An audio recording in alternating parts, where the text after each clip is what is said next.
Hi, I'm Mitch Gallagher. Welcome to the Sweetwater Minute. This time on the Sweetwater Minute, we are joined by Nick Gang from Kurzweil. Hey, thanks for coming in. Great to be here. Appreciate having you here. You made the trip from Boston. Yep.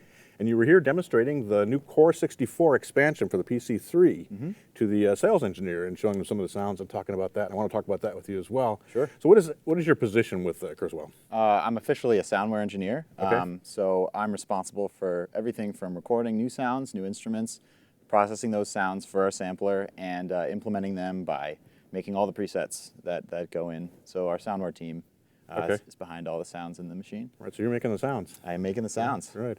Now, we were talking earlier, and you don't actually come from an electronic music background. What is your preferred style of music? I'm into everything from, I started out with jazz, but I'm really big into bluegrass and kind of folk Americana music as well. Right. So I like to try a little bit of everything. I think every genre's got its Mozart, so to speak. Sure, absolutely. Yeah. So how did you go from an acoustic-based music like bluegrass to creating sounds for a synthesizer sampler? Well, it started kind of with, I would put it all to the first time I listened to Daft Punk, and I was just like, what are they doing?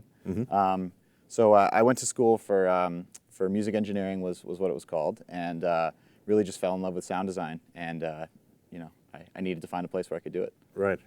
And so you started at Kurzweil, or did you have other work that you did before that? Kurzweil is my first sound job. Nice. Yep. Nice. So you jumped right into the big leagues. That's very cool. Very cool.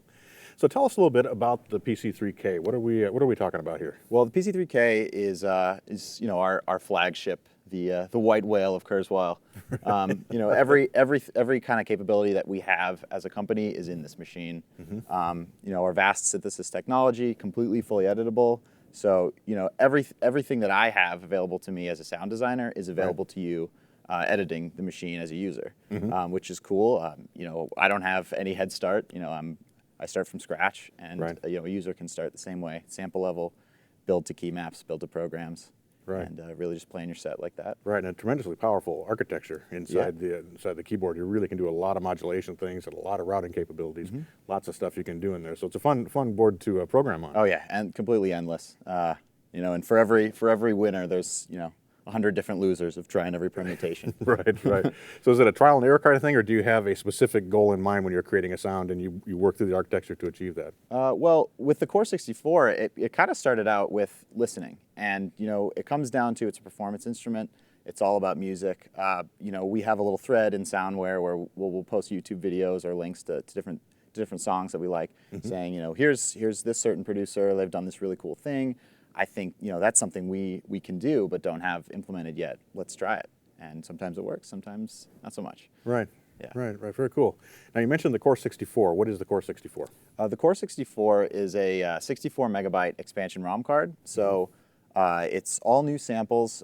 Basically, we doubled the size of the internal sample library. It includes a lot of drums, new drums. There's 65 plus kits, tons of new synths.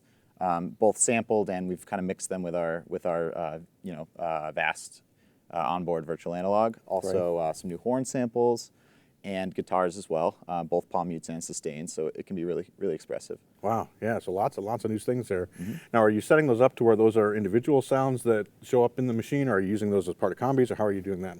So the way that it's presented in the instrument is there are a few solo instruments. Like there's a solo alto sax, tenor sax, bari sax, trombone, all of the horns. But most of the programs you're going to find are big ensembles, kind of the stuff that you would want arranging and making your full composition what you would really need. Same thing with the guitars. Most of them have distortion. They go through our DSP because it's really trying to give you the finished product to sit in your mix. But at the same time, if you want to hit edit, take off the effects, you can really hear the raw samples. Right, Yep. right.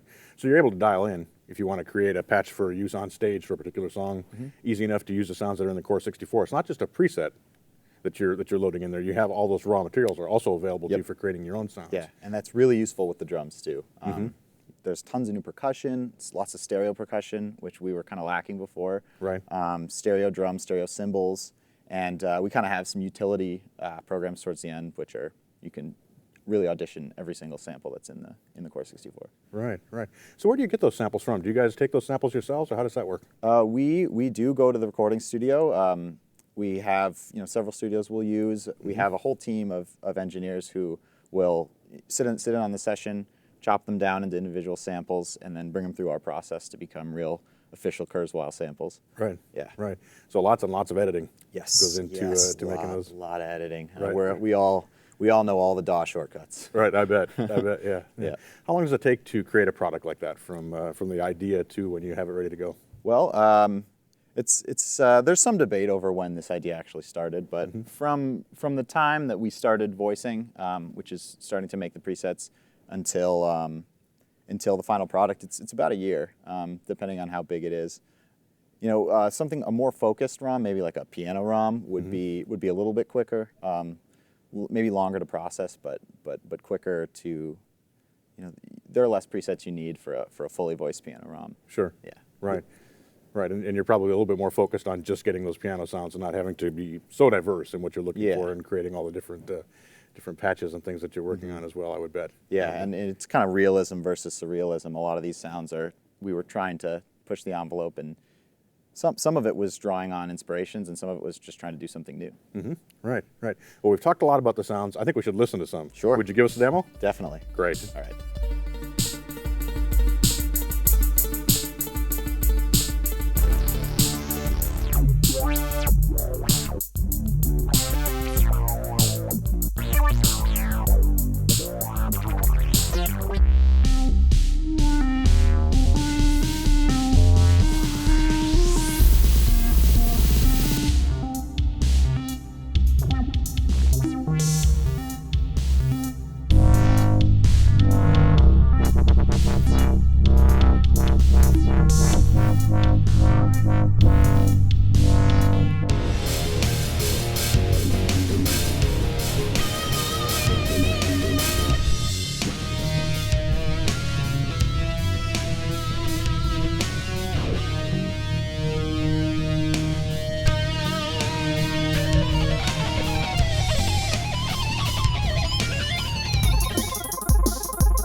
Nick, thanks so much for coming in. We appreciate you being here, helping us out to learn about the Core 64 and telling us about the process. I think it's fun to get a look kind of behind the curtain. It's been my pleasure. Right, right. A lot of fun.